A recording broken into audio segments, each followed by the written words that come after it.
Hi everyone, welcome to education point. So जैसे कि आपको पता है कि हम क्लास 11th की जो एनसीईआरटी है ज्योग्राफी की, उससे कवर कर रहे हैं। एंड इसमें जो है टोटल आपकी 2 बुक्स रहेंगी क्लास 11 की एनसीईआरटी में। तो जो है उसकी अभी हम फर्स्ट पार्ट जो है, जो फर्स्ट बुक है, उसे हम कवर कर रहे हैं। That is the fundamental of physical geography. तो इसकी जो है ऑलमोस्ट हम यहाँ पे 8-9 चैप्टर जो है वो कंप्लीट कर चुके हैं। जैसे कि फर्स्ट चैप्टर जो है वो तो हमने छोड़ दिया था। आफ्टर दैट जो है जैसे कि एवोल्यूशन ऑफ अर्थ के बारे में डिस्कस किया था, एवोल्यूशन ऑफ द मून के बारे में डिस्कस किया था। एंड आफ्टर दैट जो है हमने जितने भी हमारे फिजिकल फीचर्स हैं, राइट, उन सब के बारे में जो है डिस्कस किया था। लिथोस्फीयर के एवोल्यूशन के बारे में डिस्कस किया था। तो ये सारे चैप्टर जो है बहुत ज्यादा इंपॉर्टेंट है from the exam point of view. And अगर आपको ये चैप्टर्स जो है वो कवर करने हैं तो आप प्रीवियस वीडियोस को जाके जो है देख सकते हो। ओके, तो आज हम यहाँ पे अपना नेक्स्ट चैप्टर जो है वो स्टार्ट करेंगे एंड देखते हैं कि उस चैप्टर में क्या है, राइट। तो इसमें हम बात करेंगे अब about the factors controlling the temperature distribution. Okay, कि जो टेम्परेचर है, जैसे कि आपको पता है कि हमारी कंट्री में क्या है कि हम एक तरीके से जो है बहुत ज्यादा जो है वेराइटी आपको देखने को मिलेगी। हर एक चीज में जो है आपको वेराइटी जो है वो देखने को मिलेगी। तो अब हम यहाँ पे अगर बात करें कि हमारी कंट्री में ही, हमारा जो इंडिया है, only not only the world, right, world में तो आपको डिफरेंट टाइम में डिफरेंट टेम्परेचर तो मिलेगा ही। बट अगर हम यहाँ पे इंडिया की बात करें तो इंडिया में भी जो है आपको डिफरेंट टाइम में जो है डिफरेंट तरह का टेम्परेचर जो है वो देखने को मिलेगा। अगर हम बात करें नॉर्थ इंडिया की, तो नॉर्थ इंडिया में जो है अगर यहाँ पे गर्मी है तो साउथ इंडिया में जो है आपको सर्दी मिलेगी। तो साउथ इंडिया में जो है अगर सर्दी है, सर्दी वाला मौसम है, तो यहाँ पे जो है आपको एक तरीके से हम बोल सकते हैं कि यहीं पे गर्मी मिलेगी। ओके, तो मीन जो है एक तरीके से आपको वेरिएबिलिटी जो है बहुत ज्यादा देखने को मिलेगी। तो कौन से फैक्टर्स हैं, राइट, उसी तरीके से हमारे जो प्लेन एरियाज हैं, राइट, जो प्लेन एरियाज हैं वहां पे जो है जस्ट कोल्ड होता है मौसम, बट यहाँ पे जो है बर्फ नहीं पड़ती है। एंड सिमिलरली अगर हम जो है हाइट वाले एरियाज की बात करें, जैसे कि माउंटेन्स हो गए, तो वहां पे आपको जो है स्नोफॉल भी देखने को मिल जाएगी। तो ये स्नोफॉल जो है आपको प्लेन एरियाज में नहीं देखने को मिलेगी, क्योंकि जो माउंटेन्स होते हैं वो हाइट पे होती है। तो जैसे जैसे हाइट बढ़ती जाती है तो जो टेम्परेचर है वो क्या होता जाता है, टेम्परेचर भी जो है डाउन ही होता जाता है। तो इन्हीं जो है चीजों को हम देखेंगे आज कि कौन से फैक्टर्स हैं जो कि यहाँ पे टेम्परेचर के डिस्ट्रीब्यूशन को कंट्रोल करते हैं, right. So the temperature of the air at any place is influenced by, right, जो हमारे हवा का टेम्परेचर है किसी भी जगह पे अगर हम यहाँ पे बात करें तो इन चीजों की वजह से, इन 5 फैक्टर्स की वजह से जो है बहुत ज्यादा प्रभावित होता है। पहला कि उस प्लेस का लैटिट्यूड क्या है। मैंने आपको बताया था कि लैटिट्यूडनल एंड लॉन्जिट्यूडनल वैल्यूज जो होती है ना, बहुत ज्यादा इंपॉर्टेंट है। ये आपको जो है अच्छे से समझना है इनके बारे में। तो अगर आपको जो है समझना है तो मैंने ग्लोब जो है वो पूरा डिस्कस किया हुआ है। हमारी क्लास 6 की जो एनसीईआरटी है, राइट, क्लास 6 की जो एनसीईआरटी है ज्योग्राफी की, उसमें मैंने जो है ग्लोब चैप्टर को जो है कवर करवाया हुआ है। उसमें आपको जो है लैटिट्यूड एंड लॉन्जिट्यूड के बारे में जो है पता चल जाएगा। ओके, तो किसी जगह का लैटिट्यूडनल वैल्यू क्या है, तो ये भी जो है डिपेंड करता है कि वहां पे टेम्परेचर किस तरह का होगा। ओके, उसके बाद में ऑल्टीट्यूड हो गया, मीन किसी जगह की जो हाइट है। ओके, किसी जगह की जो हाइट है वो किस तरह की है, तो वो जो है अब यहाँ पे डिपेंड करता है distance from the sea, right, अब सी से कितना डिस्टेंस है। ओके, एंड उसके बाद में जो एयर मास का सर्कुलेशन किस तरह का है, लो प्रेशर एरिया बना हुआ है, हाई प्रेशर एरिया बना हुआ है, तो ये चीजें जो है ये बहुत ज्यादा अफेक्ट करती है किसी जगह के टेम्परेचर को। After that the presence of warm and cold ocean currents. अब जो ओशियन करंट्स होते हैं ना, उसके ऊपर भी जो है वो कभी वार्म होते हैं कभी कोल्ड होते हैं। तो ये भी जो है उसके पास, ओशन के पास की जो जगह होती है उसके टेम्परेचर को प्रभावित करते हैं। उसके बाद में कुछ लोकल एस्पेक्ट्स भी होते हैं। तो ये 5 फैक्टर्स हो सकते हैं जिनकी वजह से जो है हमारा टेम्परेचर जो है वो क्या होता रहता है, वो चेंज होता है। ओके, तो सबसे पहले अब बात कर लेते हैं लैटिट्यूड की। सबसे पहला जो हमारा फैक्टर है, इट इज द लैटिट्यूड। तो ये बोलता है that the temperature of a place depends on the insolation received. Okay, तो मैंने आपको बताया था कि इंसोलेशन क्या होती है, कि कितने अमाउंट ऑफ हीट जो है, कितने अमाउंट ऑफ हीट जो है यहाँ पे धरती रेडिएट कर रही है, या फिर उस जगह पे कितने अमाउंट ऑफ जो है हीट किसी जगह पे जो है एक तरह से पहुंच रही है, तो डिपेंड करता है कि वहां पे टेम्परेचर किस तरह का होगा। ओके, तो इसके बारे में जो है हम अर्लियर पढ़ चुके हैं। It has been explained earlier that जो इंसुलेशन जो होती है वो लैटिट्यूड के अकॉर्डिंग जो है वेरी करती है, हैंस टेम्परेचर जो है उसकी वजह से फिर जो है वो भी वेरी करता है अकॉर्डिंगली डिफरेंट जगह पे।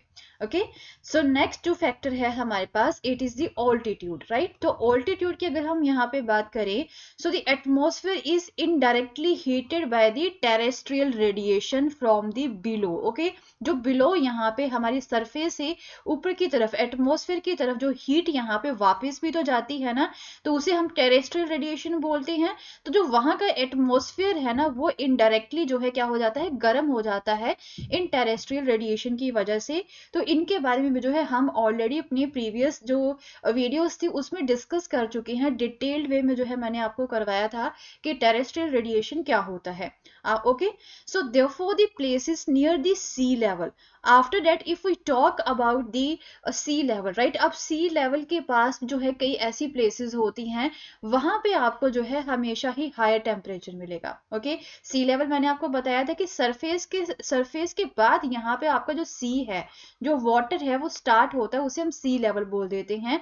उसके बाद में फिर हाइट भी तो बढ़ती जाती है, राइट। तो वो सी लेवल के पास नहीं होते हैं जो माउंटेनियस एरियाज होते हैं। ओके, तो अगर हम बात करें कि जो सी लेवल के पास प्लेसेस होती हैं, वहां पे आपको हमेशा ही हायर टेम्परेचर मिलेगा than the places situated at the higher elevation. Okay, जो हायर एलिवेशंस पे होती हैं, ज्यादा हाइट पे जो प्लेसेस होती हैं, जैसे मैंने को बताया था कि माउंटेन्स जो होती हैं, राइट, जो हिल्स होती हैं वो हमेशा ही हायर एलिवेशंस पे होती हैं एंड वो सी लेवल से जो है क्या होती है, बहुत दूर होती हैं। तो वहां पे आपको टेम्परेचर जो है वो हमेशा ही लो मिलेगा as compare to the places that are near to the sea level. Okay, so in other words the temperature generally decreases with increasing in height। तो ये भी मैं आपको ऑलरेडी जो है अभी प्रीवियस स्लाइड में बता चुकी हूँ कि जैसे जैसे जो है हाइट बढ़ती जाती है तो वहां पे जो टेम्परेचर है वो क्या होता रहता है, वो इंक्रीज होता रहता है। Okay, so the temperature generally decreases with the increasing the height। okay, so the rate of decrease of temperature with height is termed as the normal lapse rate। तो यही जो चीज होती है कि किस रेट पे जो टेम्परेचर है वो डिक्रीज हो रहा है, किस रेट पे जो टेम्परेचर है वो डिक्रीज हो रहा है, इस जो है फैक्ट को हम क्या बोलते हैं, क्या नाम देते हैं, इसे हम जो है नॉर्मल लैप्स रेट का जो है नाम देते हैं। ओके, क्या नाम देते हैं, नॉर्मल लैप्स रेट का नाम देते हैं। सो इट इज 6.5 डिग्री सेल्सियस पर 1000 मीटर। तो किस रेट पे जो है ये कम होता है, जैसे से 1000 मीटर, एवरी 1000 मीटर के बाद में जो है एटलीस्ट 6.5 डिग्री सेल्सियस जो टेम्परेचर है वो क्या होता है, वो डाउन होता है। ओके, तो ये चीजें जो है आपको अपने माइंड में रखनी है। सो नेक्स्ट जो थर्ड फैक्टर है वो है distance from the sea. Another factor जो यहाँ पे प्रभावित करता है हमारे टेम्परेचर को is the location of the place with respect to the sea. अब जो है कोई जगह सी से कितनी दूर है, जो डिस्टेंस होता है तो वो भी जो है इफेक्ट करता है। So compare to the land the sea gets heated slowly and loses heat slowly. तो अगर हम बात करें लैंड की, राइट, तो लैंड के कंपेरेटिवली जो है सी जो है वो बहुत ही धीरे धीरे जो है गर्म होती है एंड जो है फिर जब गर्म हो जाती है एक बार तो फिर जो है हीट को भी जो है बहुत ही धीरे धीरे से लूज करती है। ओके, सो लैंड की अगर हम यहाँ पे बात करें तो लैंड जो है वो बहुत जल्दी हीट अप हो जाती है एंड बहुत जल्दी जो है वो कूल डाउन भी हो जाती है। Therefore the variation in temperature over the sea, तो अब सी के ऊपर जो टेम्परेचर का वेरिएशन होता है वो बहुत ही कम होता है as compare to the land. Land में जो है टेम्परेचर को आपको ज्यादा वेरिएशन देखने को मिलेगा। ओके, सो द प्लेसेस जो कि यहाँ पे सी के पास होती हैं वो जो है वहां पे आपको मॉडरेटिंग इन्फ्लुएंस मिलेगा सी का, एंड जो लैंड ब्रीजेस हैं विच मॉडरेट द टेम्परेचर। तो ये जो लैंड है sea and land breezes which moderate the temperature, तो ये भी जो है आपको वहीं पे सी के पास देखने को मिलेगा। Okay,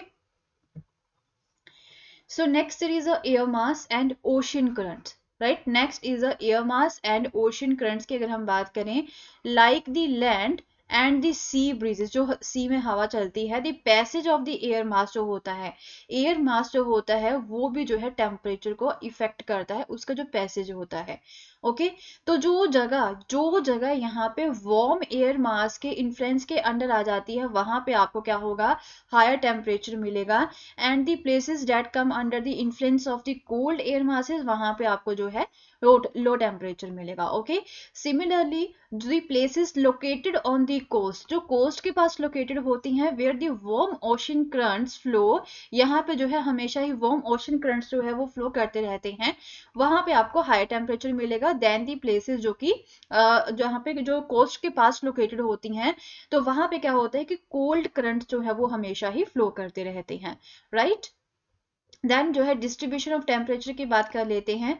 so the global distribution of temperature can well be understood by studying the temperature distribution in January and July. Okay तो ये 2 ऐसे महीने होते हैं जिसमें आपको जो है टेम्परेचर में वेरिएशन देखने को मिलेगी, अलग अलग यहाँ पे टेम्परेचर होते हैं। तो अगर आपको जो है ग्लोबल डिस्ट्रीब्यूशन देखना है टेम्परेचर का, तो आप जो है जनवरी एंड जुलाई के मंथ का जो टेम्परेचर है वो देख के, राइट, वहां से जो है उसे स्टडी करके अच्छे से समझ सकते हो।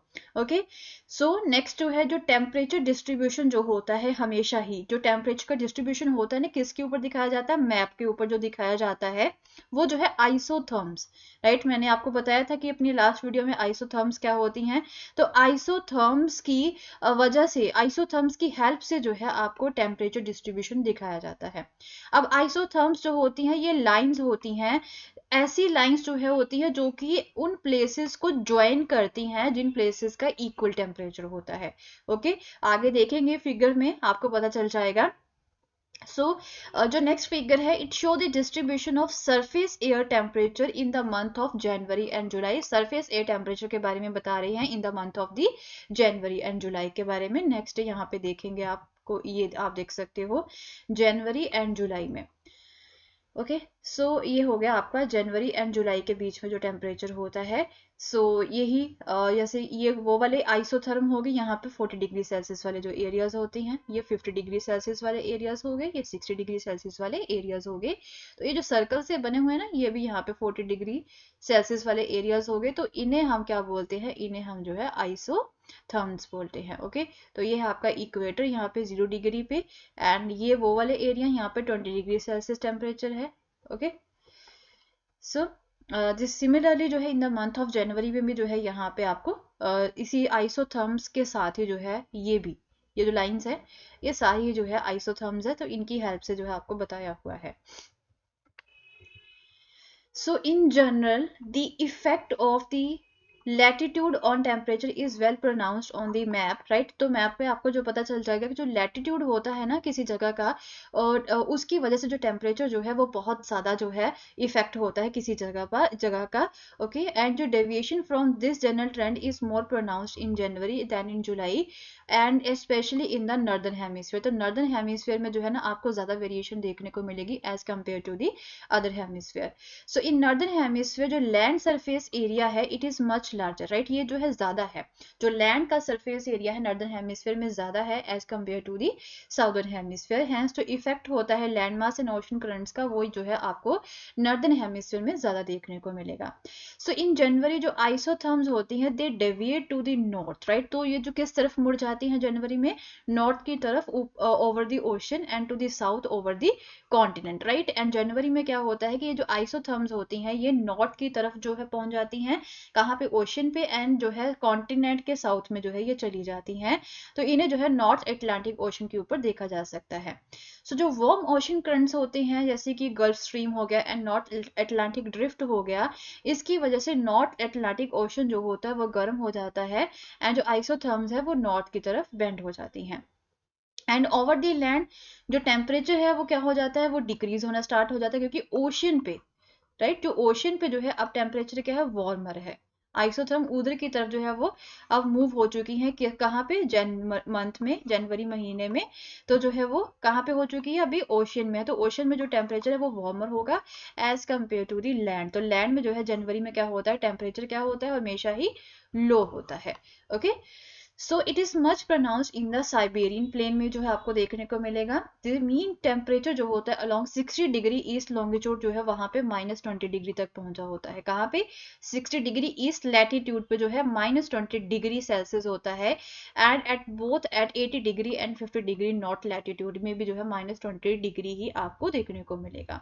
ओके, सो दैट मीन्स जो मंथली टेम्परेचर है जनवरी का ओवर दी 27 डिग्री जो है in equatorial region, equatorial oceans over 24 degree, in tropics जो है ये 2 डिग्री एंड -0 डिग्री सेल्सियस तक होता है। एंड मिडिल लैटिट्यूड में जो है ये -80 डिग्री सेल्सियस से लेके -48 degree Celsius in the Eurasian continental interior में होता है। ओके, तो जो है ओशंस में जो है जनवरी में वार्मर टेम्परेचर होता है as compare to the land. Okay, so southern hemisphere में जो ओशियंस का इफेक्ट है ना वो अच्छे से आप देख सकते हो। ये जो आइसोथर्म्स है दे are more or less parallel to the latitudes and the variation in temperature is more gradual जो है वो यहाँ पे आपको ज्यादा देखने को मिलेगा साउदर्न हेमिस्फीयर में जो टेम्परेचर का वेरिएशन है। सो आइसोथर्म जो है यहाँ पे 20 डिग्री सेल्सियस वाली, 10 डिग्री सेल्सियस वाली, 0 डिग्री सेल्सियस वाली, ये जो है किसके बराबर आपको देखने को मिलेगी? कौन से लैटिट्यूड के बराबर? 35 degree south, 45 degree south and 60 degree south वाले लैटिट्यूड्स के बराबर आपको ये वाले टेम्परेचर की आइसोथर्म्स देखने को मिलेगी। Okay, so in July the isotherm generally run parallel to the latitudes.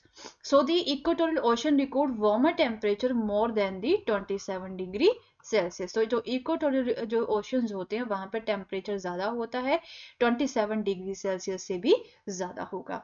Okay, and over the land more than 30 degrees Celsius is noticed in the subtropical continental region of Asia along the 30 degree north latitude। तो 30 degree north latitude वाला जो area है वहां पे आपको 30 degree Celsius से जो है वो ज्यादा देखने को मिलेगा। So along the 40 degree north run the isotherm of 10 degree Celsius. Mean जो है ये लैटिट्यूड के हिसाब से बताया हुआ है कि वहां पे कितना टेम्परेचर जो है वो आपको देखने को मिलेगा।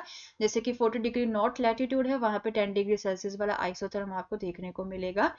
एंड जो फिगर है आगे show the range of temperature between the January and July, जिसे हम ऑलरेडी देख चुके हैं। The highest range of temperature is more than 60 degree celsius. सबसे हाईएस्ट रेंज जो है टेम्परेचर की वो 60 डिग्री सेल्सियस से ज्यादा है। वो कौन से एरिया में? नॉर्थ ईस्टर्न पार्ट जो है हमारे यूरेशियन कॉन्टिनेंट का, वहां पे आपको देखने को मिलेगी। तो ये कॉन्टिनेंटलिटी की वजह से है। एंड जो लीस्ट रेंज ऑफ टेम्परेचर की है वो है 3 डिग्री सेल्सियस। तो ये कौन से लैटिट्यूड में आपको देखने को मिलेगा? 20 degree south and 15 degree north जो लैटिट्यूड है वहां पे 3 डिग्री सेल्सियस टेम्परेचर जो है वो आपको देखने को मिलेगा। ओके, तो ये तो हम ऑलरेडी देख चुके हैं।